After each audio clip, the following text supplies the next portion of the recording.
টোপা কুল। এই দেখো টোপা কুল। হ্যালো বন্ধুরা, এই দেখো বেগুন ভাজা হয়েও গেছে। আর আজকে কি রান্না জানো? কালকে রবিবার ছিল, কালকে মটন কষা খেয়েছি, ওই জন্য আজকে ডাল বেগুন ভাজা হয়ে গেল।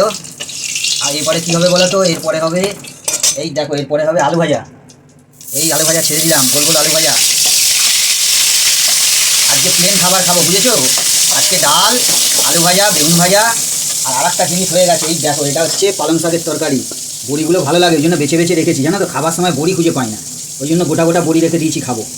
আর বেগুন ভাজা, এই হয়ে গেল আলু ভাজা। আর এই কুল তোমরা কে কে ভালোবাসো? টোপা কুল। এই দেখো টোপা কুল, দারুণ টেস্ট হবে। এগুলো একটু বিন্দুন দিয়ে খাবে দুপুরবেলা ছাদে বসে, ওহ অসাধারণ টেস্ট, একদম দারুণ লাগছে, হেভি খেতে। তোমরা খাবে? এতগুলো নিয়ে রান্না করতে করতে বসেছি, রান্না করবো আর খাবো, ঠিক আছে? টাটা বন্ধুরা।